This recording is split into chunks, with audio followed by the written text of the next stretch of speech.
할렐루야. 하나님 영광 받으신 줄 믿습니다.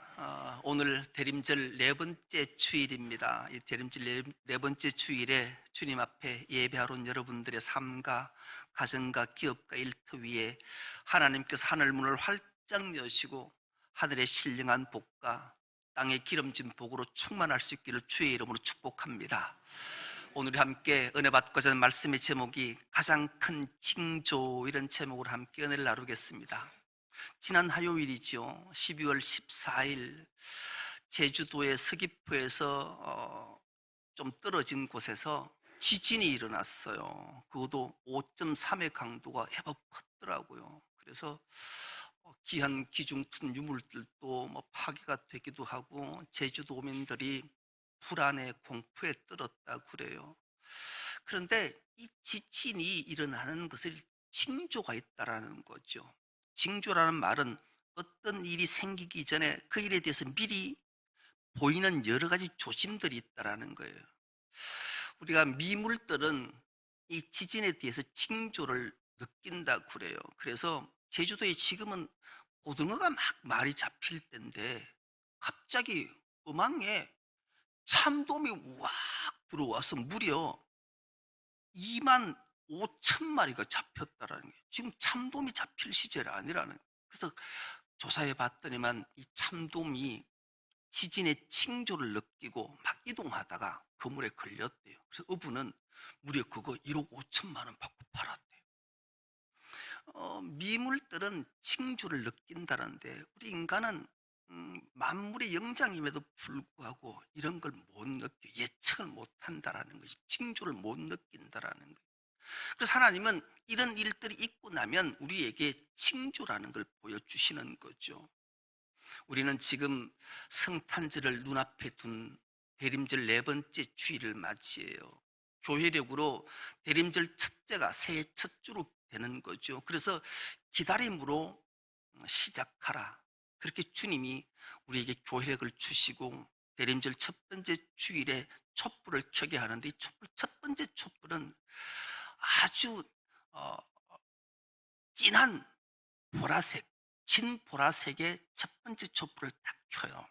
그러면 이 첫 번째 촛불은 기다림의 소망의 촛불로 시작을 하는 거예요. 두 번째 주가 되면 그냥 보라색의 촛불을 켜요. 이 두 번째 촛불은 회개와 평화의 촛불이에요. 우리가 하나님 앞에 어떤 모습으로 서야 될지를 기억하고 지난 날들을 참회하고 두 번째 촛불을 켜는 거죠. 그리고 세 번째 촛불은 연보라색 촛불을 켜요. 이 연보라색은 사람과 나눔의 기쁨의 촛불인 거예요. 그리고 오늘 드디어 네 번째 촛불은 분홍색 촛불을 켜요. 이 분홍색은 예수님과 만남의 화해의 촛불인 거예요. 그리고 성탄절이 되면 흰색 촛불을 켜요. 흰색으로 촛불을 켜면 감사와 한의와 잔치의 촛불인 거죠. 우리가 새해를 시작하면서 대림절 첫째 주, 둘째 주, 셋째 주, 넷째 주 켜는 것은 주님이 우리에게 오신 주님을 기억하는 것만, 성탄 축하만 하는 것이 아니라 다시 올 주님을 대림하며 징조를 느끼라고 주님이 촛불 하나하나씩 켜게 하는 거예요. 진보라색에서 보라색으로, 연보라색에서 분홍색으로, 분홍색에서 흰색으로 이어지는 이 촛불의 징조를 통해서 오신 주님을 기뻐하고 축하하고 다시 오실 주님을 대망하고 대림하는 이 절기를, 징조를 잘 깨닫는 자에게 하나님의 놀라운 은총과 하나님 앞에 큰 복을 받는다는 비결을 일깨워 주기 때문에 그런 거죠. 그래서 하나님은 우리에게 징조를 주실 때 징조를 깨닫는 것은 신앙생활에 얼마나 큰 도움이 되는가를 우리에게 알게 하는 거죠. 현대인을 가르쳐서 불확실성의 시대를 살아간다 그러잖아요. 내일이 어떤 일이 일어날지를 알지를 못하는 거예요. 그래서 오직하면 사람은 한치 앞을 못 본다 하잖아요. 그럴 때 하나님은 우리에게 영적으로 다가오셔서 징조를 주실 때 이걸 깨닫고 준비하는 자, 결코 허물어지지 않고 하나님께 놀라운 은혜와 복을 받는 줄 믿습니다. 사사시대에 기드온이 필부로 했을 때 이스라엘 백성들이 하나님 앞에 불순종하잖아요. 그래서 하나님이 미디안을 들어서 이스라엘을 7년 동안 압제를 해요. 여러분, 7년 동안 압제를 당했던 이스라엘 백성들은 고통이 말할 수 없었던 거예요. 농사를 지어놔도 자기가 하나 타작하면 못하고, 아무리 가축을 잘 길러놔도 자기가 하나 잡아먹지 못하고 팔지 못하는 이 안타까운 시절에 드디어 그들이 깨닫고 하나님 앞에 기도하자 하나님은 기드온을 찾아오셔요. 그래서 기드온아 이렇게 부르지 않으시고 큰 용사여 이렇게. 아니, 필부가 큰 용사라니 무슨 말씀이시냐고. 그러니 내가 너를 통해서 이 나라를 구원하길 원한다. 하나님이 전능하신 하나님이 찾아왔으니까 기드온이 아멘, 열심히 해보겠습니다. 이 나라를 저 미대한 손에서 구해내 보겠습니다. 이렇지 않았어요. 기드온은 하나님 앞에 정말 하나님이 전능하시고 나로 하여금 이 미대한 손에서 이 나라를 구출하길 원하시면 나에게 징조 하나를 보여주시지요. 어떤 징조를 보여주면 되겠냐? 제가 마당에 솜 한 뭉치를 놓을 테니까 내일 아침 일어났을 때 사방은 다 마른 땅이 되고 솜에만 이슬이 가득하게 해주십시오. 그러면 믿겠습니다. 알았다. 그 다음날 아침에 일어나서 마당에 나가보니 솜을 들고 짜보니 이 솜에서 이슬이 물이 한 그릇 가득하게 담겨지는, 근데 다 사방은 마른 땅인 거예요. 그러면 역시 하나님은 전능하시군요. 알았습니다. 제가 당장 미디안과 대적하겠습니다. 이러지 않았어요. 여호와 하나님 노하지 마시고 한 번만 징조를 더 보여주시지요. 그래 말해보거라. 그럼 내일 아침에는 솜은 그대로 말라있고 사방이 다 이슬로 젖었으면 좋겠습니다. 그래, 그 다음날도 마찬가지로 하나님께서 마른 솜은 그대로 두고 사방에 이슬이 가득하게 내리게 해주셨던 거죠. 이 징조를 보고 깨달았던 기드온은 하나님 순종해서 300용사로 18만 대군을 물리치는 큰 위대한 업적을 만들어냈던 거죠. 주님이 주시는 징조가 우리의 삶에 얼마나 필요한가를 우리에게 일깨워주는 말씀이었어요. 오늘 본문이 이렇게 시작하고 있습니다. 여호와께서 또 아하스에게 말씀하여 이르시되, 하나님께서 아하스에게 말씀하여 이러셨다. 그렇게 오늘 성경이 시작해요. 도대체 왜 하나님은 아하스에게 이 말씀을 하셨을까요? 이 배경을 살펴보는 게 정말로 중요해요. 이 당시 이스라엘 나라에는 이스라엘이 남북으로 갈라져 있었어요. 불순종으로 일어난 사건이지요. 북이스라엘은 에브라임의 집이다 이렇게 명명하고 남유다는 다윗의 집이다 이렇게 명명하셨어요. 성경에서 다윗의 집에는 아하스가 왕으로 있을 때고 북이스라엘 에브라임의 집에는 베가가 왕으로 있을 때예요. 그때 전 세계의 패권을 잡고 있었던 아주 악한 나라 하나가 있어서 이 나라는 아수르라는 나라예요. 강력한 나라지요. 그때 그 북쪽에 북이스라엘 바로 위에 북쪽에 자리 잡고 있던 아람 나라가 있어. 아람 나라도 강력한 나라였는데 아수르에게는 상대가 안 되는 거예요. 그러니 이 아람이 유비무환해야 되겠다. 혹시 아수르가 우리를 치면 막아내려면 우리 힘으로 안 되니까 동맹을 맺어야 되겠다. 그래서 북이스라엘의 사신을 보내서 베가한테 부탁한, 야, 저 아수르가 아마 멀지 않아 침공에 올 텐데 우리 동맹 맺어서 한번 대적해보자. 좋다. 그래서 북이스라엘 베가와 아람의 나라가 동맹을 맺은 거예요. 근데 이 두 나라가 동맹을 맺었는데도 불구하고 불안한 거예요. 두 나라가 견뎌낼까? 그러다가 북이스라엘의 에브라임 집의 베가 왕이 아람 왕에게, 르신에게 이야기하는 거예요. 우리 형제 국가가 있는데 남유다 다윗의 집과 동맹을 맺으면, 이 세 나라가 동맹을 맺으면 좀 더 강하지 않겠냐? 좋지. 그래서 북이스라엘 왕 베가가 사신을 보내서 이 남유다 아스 왕에게, 야, 지금 아수르가 이 강력한 힘을 가지고 몰고 내려오는데 우리가 동맹을 맺어 함께 우리 형제 나라니까 대처를 하면 어떻겠냐? 그런데 이 아하스가 노하는 거예요. 동맹 안 맺겠다라는 거예요. 여러분, 왜 아하스가 동맹을 안 맺으려 했을까요? 역시 다윗의 집은 달라. 왜냐하면 하나님의 마음에 합한 자, 다윗의 집에서 메시아를 보내준다는데 만군의 주요 만왕의 왕 대신 하나님을 의지하면 되지, 뭐 그 아람과 북이스라엘과 동맹 맺어서 아수를 대적할 필요 뭐 있어? 이러면 얼마나 좋겠냐고. 그런데 이 아하스는 다른 잔머리를 굴리고 있었대.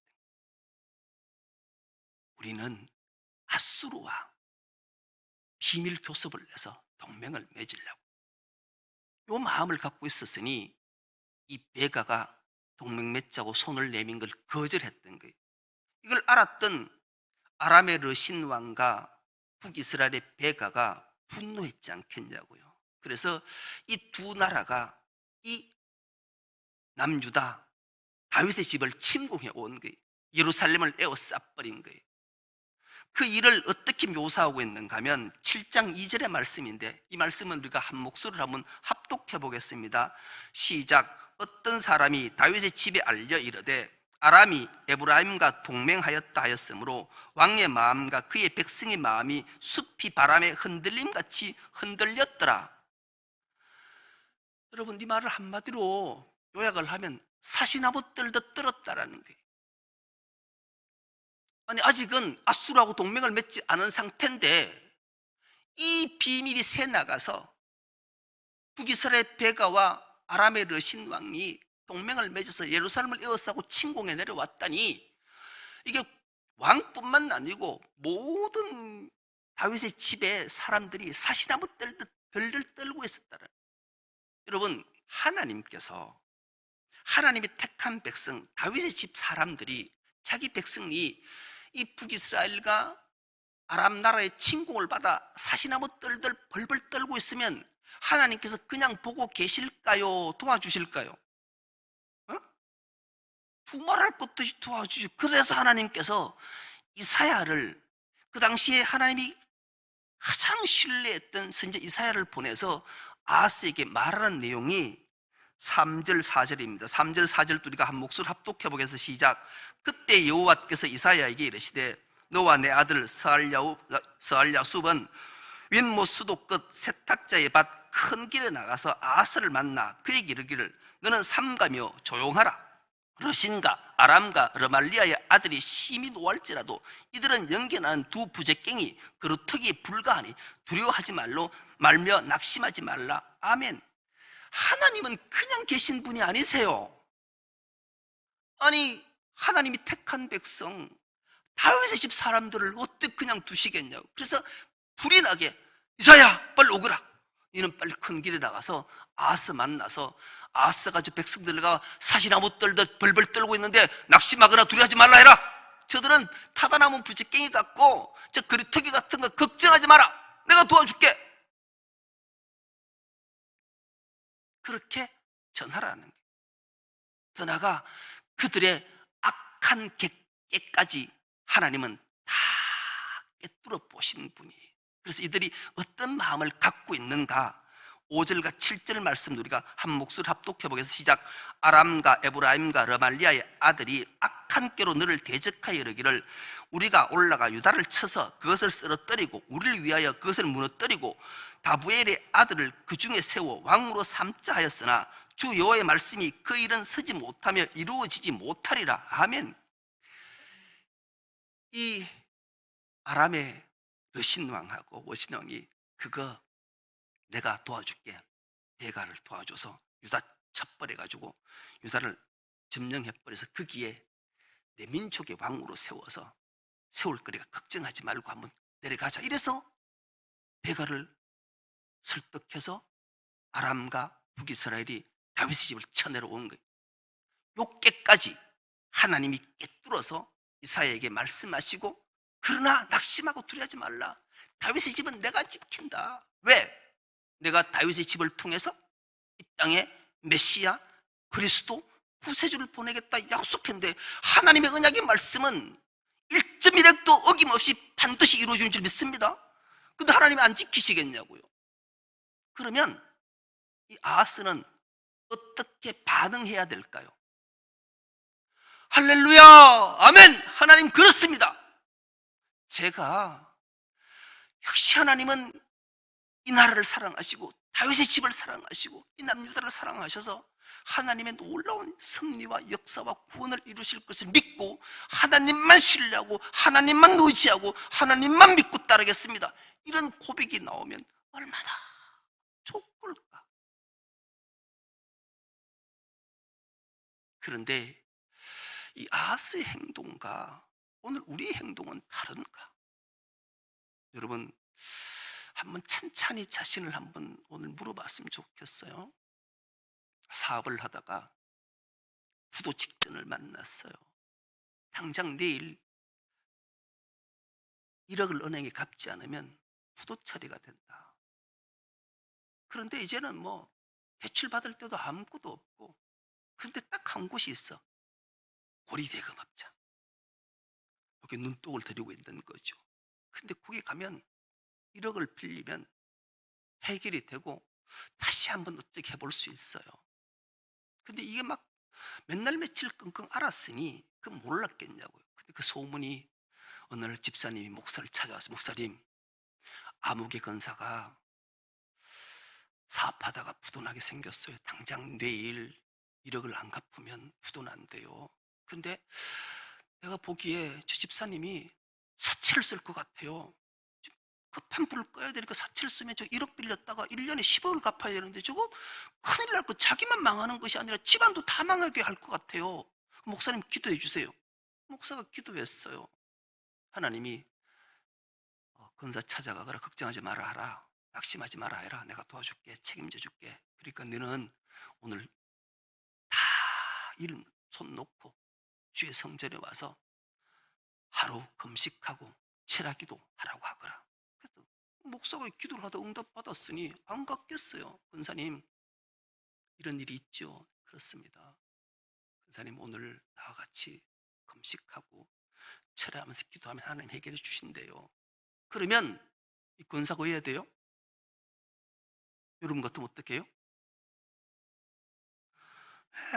우리 집사님처럼 저렇게 하면 하시면 얼마나 좋아요. 근데 에이, 뜬구름 잡는 목소리, 목사님하고 손잡고 철회한다고 무슨 놈이 그 돈이 생활을 떨어져요. 급한 대로 해야지요. 이럴 사람이 아멘 하는 사람 다 여러분들이잖아요. 그렇게 뻔하단 말이에요. 아니라고 말씀하실 수 있으세요?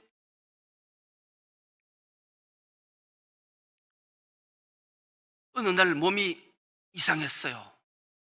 그래서 병원에 가서 검사를 했는데 이거 큰일 났다. 큰 병원에 가보라는 거예요. 그래서 할 수 없어서 MR을 찍어봤더니만 아예 신찮는 거예요. 그래서 판독을 해보니까 이게 암인 거예요. 그래서 막 낭망이 되고 낙심이 됐어요. 그런데 누군가 또 찾아왔어요. 목사님, 아무개 집사가 암이래요. 그래서 어떻게 하면 좋죠? 그래서 목사가 기도했어요. 하나님께서 마음을 주시는, 걱정하지 마라. 난 만병의 치료자다. 나에게 부르짖고 기도하면 내가 고쳐줄게. 그래서 목사 찾아, 집사님, 권사님, 이거 암병 하나님께 금식하고 기도하면 하면 고쳐주신대요. 확신의 마음이 있어요. 그럼 저하고 손잡고 기도해야죠. 그럼 여러분 어떻게 해요? 집사님은 평생 암 안 걸릴 줄 믿습니다. 아멘 안 하신 분들은 그래도 암 안 걸리기를 축복합니다. 근데 그걸 찾아간데도 불구하고 에이, 목사님 뭐 기도한다고요. 그냥 수술 잘 받게 기도해 주세요. 나는 벌써 아산병원에 그 안 전문의한테 아마 예약해놨고 거기 가서 그 하나님의 의사 손길 통해서 치료해 주시죠. 그래 믿고 갈랍니다.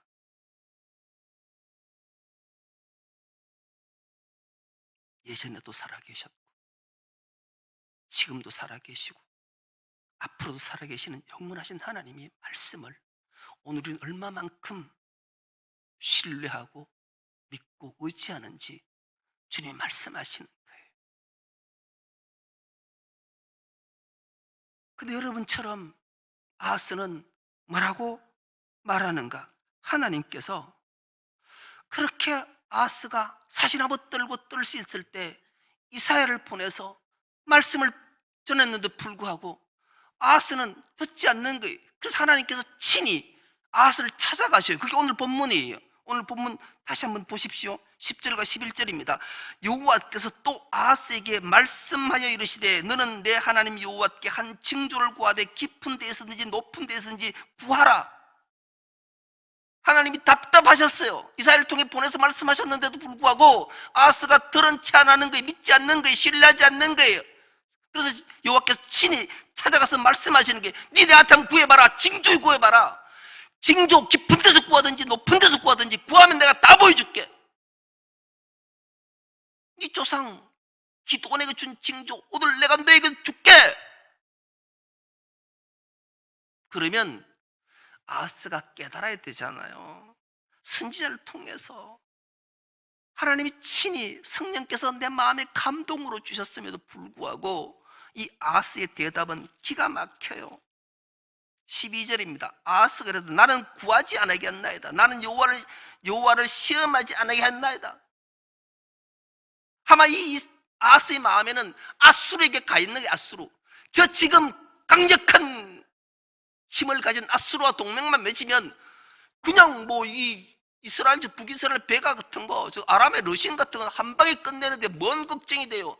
그러니까 하나님 구할 거 없어. 하나님께 안 구해요. 하나님 시험하지 않을 테니까 징조 구하지 않으니까 걱정하지 마세요. 이렇게 답한 거예요.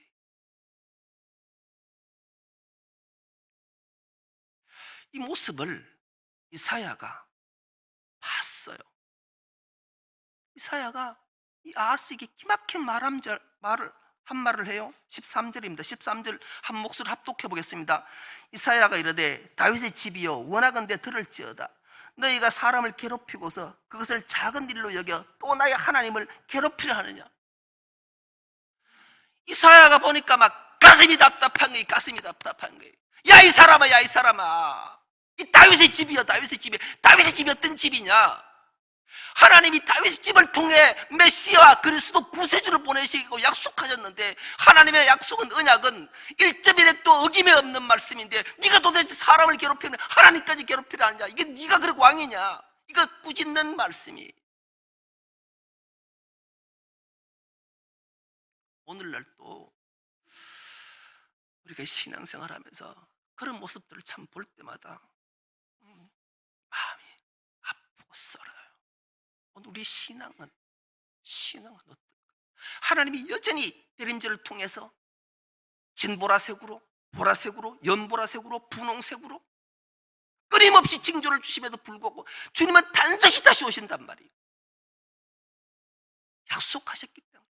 근데 우리의 신앙은 여전히 세상의 탐욕에 빠져서 하나님을 의지하지 않은 채 세상의 것들을 의지하고 살아가고 있지는 않는지 다시 한번 깨달아 보는. 그러면 하나님이 이사야를 통해서 말씀하셨고 하나님 친히 말씀하셔도 이 아하스가 안 들으면 여러분 같으면 어떠세요? 저 같으면 그럴 것 같아. 아이 그래 알았다. 네 마음대로 하거라. 왜 이놈은 네 잘났다. 이거 크다. 그러고 그만둘 것 같아.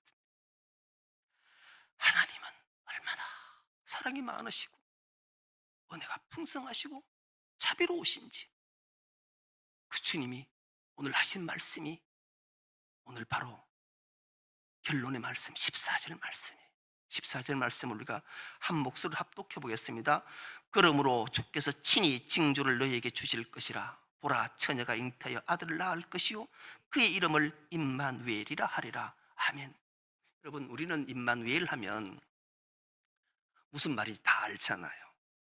그런데 이 당시에 아하스랑 다윗 집 사람들은 난생 처음 들어보는 말이에요. 그래서 우리는 오늘 얼마나 우리가 복된 자인지 몰라. 임마누엘 하면 다 알잖아. 이 임마누엘은 세 단어 합성어예요. 합성어. 임이라는 말은 함께라는 말, 마누라는 말은 우리와 엘 전능한 하나님. 세 단어를 이사야 입에서 토해내니 보라 처녀가 잉태하여 아들을 낳을 것이요 그의 이름을 임마누엘이라 하리라. 전능한 하나님이 우리와 함께 하신다? 여기까지 알았던 하나님, 그 야훼, 여호와는 스스로 계신 분이고 그분은 우리가 순종하면 복을 내리시고 저주하면 벌을 내리신, 불순종하면 벌을 내리시는 그분, 그래서 전쟁에 능하신 그런 신으로 알았던 그 하나님이 나와 함께 하신다. 이게 무슨 말이지? 이들은 못 알아듣는 거예요. 근데 오늘 우리는 알아듣잖아요. 전능하신 하나님이 우리와 함께 하신다. 그리고 그 하나님이 지금 우리와 함께 하신 줄 믿습니다. 근데 이때는 이 예언의 말씀은 바로 이루어지지 않았어요. 무려 세월이 735년이 지난 후에 임마누엘 하신 거예요. 끊임없이 그날까지, 임마누엘 하시는 날까지 끊임없이 하나님은 선지자를 통해서 유다 백성들에게 징조를 보여주셨다는 거예요. 근데 오늘 우리는, 그 당시 사람들은 그 임마누엘이 무엇인지도 모르지만, 그래서 불순종했다 치지만, 오늘 우리는 임마누엘 하신 하나님이 우리와 함께 하시고 있고 내 안에 내주하시잖아요. 근데 그분의 음성에 조금만 귀를 기울이면 우리는 지금 이 코로나 사태를 통해서도 징조를 깨달아야 돼. 아, 주님 오심이 가까웠구나. 그래서 나는 오직 세상의 물질, 세상의 권력 이런 거 의지하는 것이 아니라 하나님만을 신뢰하고 하나님만을 의지하고 그렇게 살아야 되겠구나. 두 주먹 불끈 쥐고 다짐해야 되는 줄 믿습니다. 그래야 주님 앞에 섰을 때 우리가 잘했다 칭찬받고 생명과 영광의 면류관을 상으로 받을 수 있기 때문에 그래요. 우리는 결코 이를 잊지 않아야 돼요. 그렇게 불순종하고 그렇게 신뢰하지 않고 의지하지 않는 그 아스를 향해 나 같으면 그러니 마음대로 살라고 외면했을 것 같은데 우리 하나님은 그렇게 말씀하지 않고 그러므로 주께서 친히 징조를 너에게 주실 것이라. 보라 처녀가 잉태하여 아들을 낳을 것이요 그 이름을 임마누엘이라 하리라. 하나님은 이 약속의 말씀을 주시고 그 약속대로 이 땅에 성자 하나님이 구세주로 그리스도로 메시아로 오셔서 이 세상을 구원해 주시고 우리를 구원해 주신 줄 믿습니다. 그 주님을 기다리는 대림절 네 번째 주일입니다. 오늘도 여전히 교회들마다 진짜 그런가? 진짜 예수님 오실까? 긴가 민가 하고 있다면 우린 다시 한번 우리의 믿음과 신앙을 점검해 봐야 돼요. 하나님께서는 우리를 반드시 구원해 주실 뿐만 아니라 이 땅을 심판하실 재림주로 오시기 때문에, 그래서 우리는 늘 이 대림절 네 번째 주일에 우리의 믿음과 신앙을 다시 점검하고 깨어 주님의 성탄을 축하하고 잔치하며 다시 오실 주님을 대망하며 기다려야 돼요. 어떻게 기다리는가? 주님 주신 사명, 이 징조들을 깨닫고 주님 맡겨주신 우리의 사명과 직분을 잘 감당하는 거예요. 우리 성탄절이 토요일입니다. 이날 우리는 주님 앞에 귀한 예물을 드릴 거예요. 그 예물은 정말로 지금도 소외받고 고통하고 아파하고 소년 소녀 가장으로 독거 노인으로 버림받고 아파하는, 정말로 하루도 연탄을 몇 번씩 갈아야만 따뜻하게 지낼 수 있는 자들을 위해서 사랑의 연탄 헌금을 할 거예요. 인색하게 하지 마시고 정말로 하나님 앞에 이 징조를 온전히 깨달아 주의 사랑을 널리 잘 전해서 그들에게 주님 사랑을 심어줌으로 그들이 또 우리의 손길을 통해서 예수를 만나고 또 구원받는 놀라운 역사를 만들어갈 때 주님 앞에 섰을 때 잘했다 칭찬받고 상받는 우리로 만들어주실 걸 믿고 주님께 크신 영광을 올려드리는 우리 모두가 될 수 있기를 간절히 기도합니다. 하나님 아버지, 고맙고 감사합니다. 주님 다시 오심을 기다리는 대림절 마지막 주일입니다. 주님 오심을 축하하고 다시 오실 주님을 대림하는 우리 모두가 주님 주신 가장 큰 징조를 온전히 깨달아 주님 앞에 온전한 모습으로 믿음의 사람으로 의지의 사람으로 서서 하나님께 크신 영광을 올려드리는 주의 모든 건속들 다 되게 하여 주옵소서. 감사드리오며 예수님의 이름으로 기도드리옵나이다. 아멘.